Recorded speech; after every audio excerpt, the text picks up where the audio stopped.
Martina, और ये मुझे ओल्ड प्राग दिखाएंगी। बताइए ये घड़ियाँ किस लिए हैं और इनके बारे में कुछ बताइए, क्योंकि ये काफी अलग लगते हैं। हाँ, ये बात आपने बिल्कुल सही कही, क्योंकि ये 600 साल पुराना है और इसलिए ये इतना खास है। ये एक साथ 4 समय बताता है और अभी भी ये काफी सटीक और है। इसे किसने बनाया था?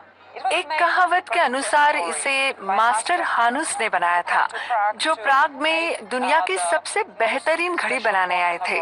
उन्होंने इसे बना तो दिया, लेकिन बाद में शहर के नेताओं ने उन्हें अंधा बना दिया।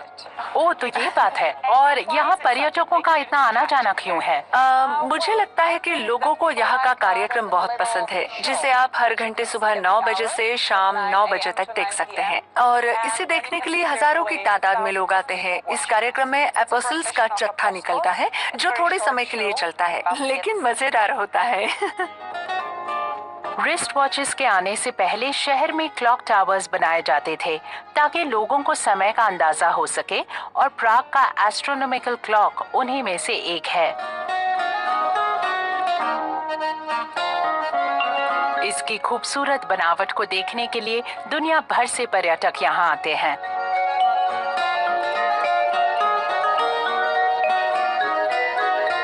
ओल्ड टाउन हॉल के ऊपर बनी इस घड़ी से हर घंटे मूविंग फिगर्स, जैसे कि अपोस्टल्स, 4 इवल्स और 4 डिसाइपल्स नजर आते हैं।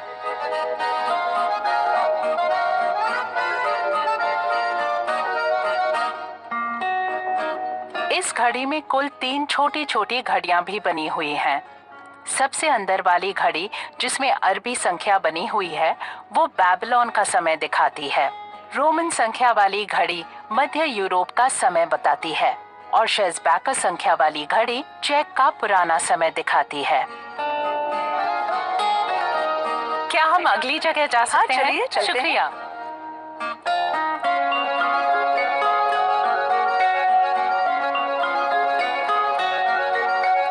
मार्टिना इस समय ओल्ड टाइम स्क्वायर में है और हमारे पीछे है टाइम चर्च। यहाँ से चर्च का नजारा बेहतरीन है, क्या कहते हैं? हाँ, यही सबसे अच्छा नजारा है, क्योंकि ये गिरजाघर इमारतों से घिरा हुआ है, इसलिए आप इसे बाकी जगह से नहीं देख सकते। ये गॉथिक शैली में बनाई गई है, क्या ये सही है? ये एक गॉथिक चर्च है और आप देख सकते हैं कि दाहिने तरफ वाला टॉवर बाएं तरफ वाले टॉवर से ज्यादा मोटा है। दाहिने तरफ वाले टॉवर को आदम कहा जाता है और बाएं तरफ वाले टॉवर को ईव कहा जाता है। दक्षिण की तरफ आदम अपने शरीर से इसकी रक्षा करते हैं, तो वही उत्तर की तरफ ईव भी वही कर रही हैं। मुझे ऐसी कहानियाँ सुनने में बहुत मजा आता है। क्या आप मुझे कुछ और दिखाएंगी? जी हाँ, चलते हैं फिर। हाँ, चलिए।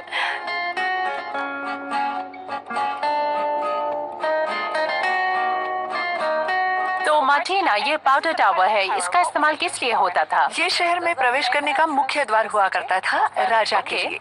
ये प्राग का निजी रक्षा क्षेत्र था। इस वक्त हम एक मोल्ड पर खड़े हैं। क्या यहाँ एक से ज्यादा प्रवेश द्वार थे? हाँ, इस शहर में बहुत प्रवेश द्वार हुआ करते थे। पूरे शहर में कुल मिलाकर 13। और अभी सिर्फ यही बचा है? हाँ, यही एक। और किस वजह से इसका नाम पाउडर टावर पड़ा? दरअसल आगे चलकर यहाँ पर बारूद भी रखा जाता था, इसलिए। Okay, right. तो आगे क्या करना है? चलिए मैं दिखाती हूँ। ठीक है।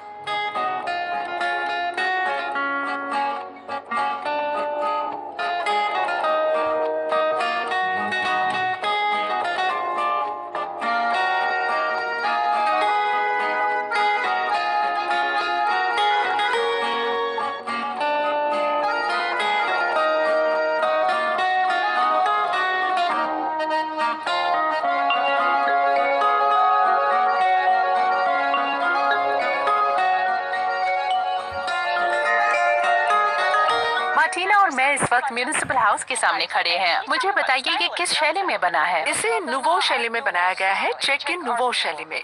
ये बहुत ही सुंदर है। इसे किसने बनाया था? दरअसल इसका निर्माण तो चेक निवासियों ने किया। इसके पीछे की कहानी बहुत रोचक है, क्योंकि उन्होंने इस इमारत को बनाने के लिए एक प्रतियोगिता जीती थी और उन दोनों को एक दूसरे से नफरत थी, और इसीलिए वो एक दूसरे से कभी बातचीत नहीं करते थे, और जब भी ये आमने सामने होते थे उन दोनों के बीच एक बिछोलिया होता था। तो एक दूसरे से बात किए बगैर उन्होंने इतनी खूबसूरत इमारत बनाई।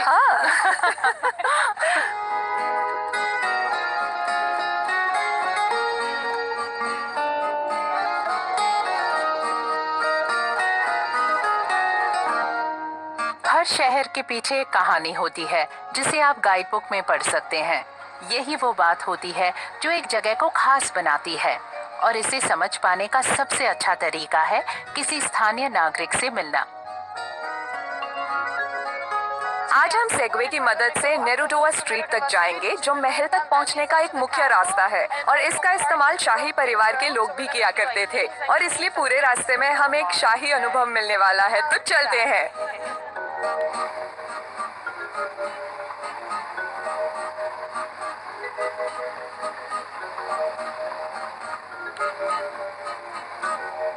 तो इस वक्त हम नेरुडोवा स्ट्रीट पर है। यहाँ का सबसे मशहूर रास्ता है ये और हमें कासल तक ले जाता है। याना नेरूडा ने एक किताब लिखी है जिसका नाम है द लेसर टाउन स्टोरीज और ये किताब यहाँ के स्थानीय लोगों की जिंदगी से जुड़ी हुई है जो यहाँ पर 19वीं सदी में रहा करते थे।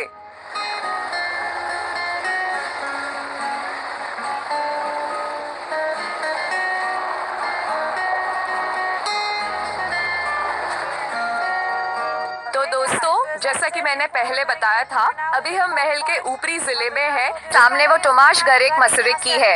इन्हीं का एक बड़ा स्टैच्यू प्राग कासल के ठीक सामने भी है, जिसे देखकर ऐसा लगता है जैसे कि वो प्राग कासल को ही देख रहे हैं।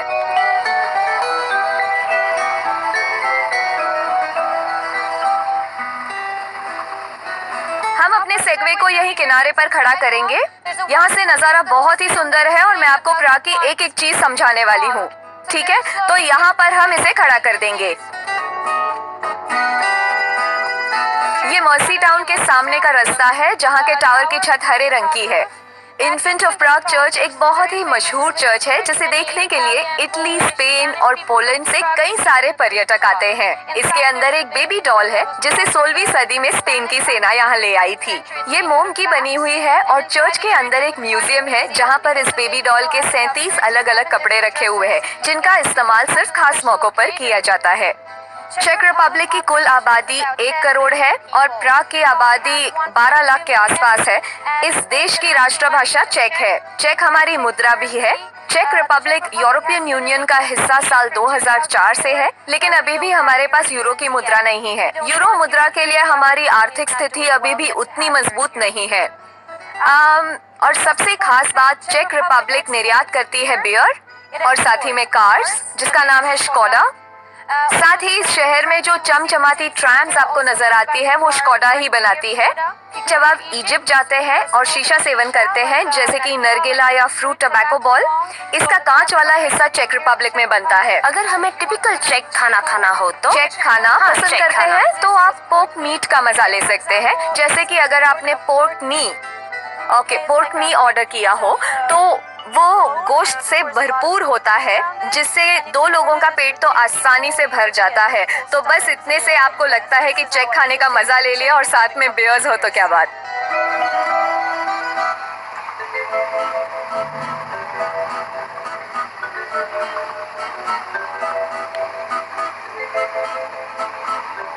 पहाड़ के ऊपर से एक अद्भुत नजारे के साथ ये टूर खत्म होता है।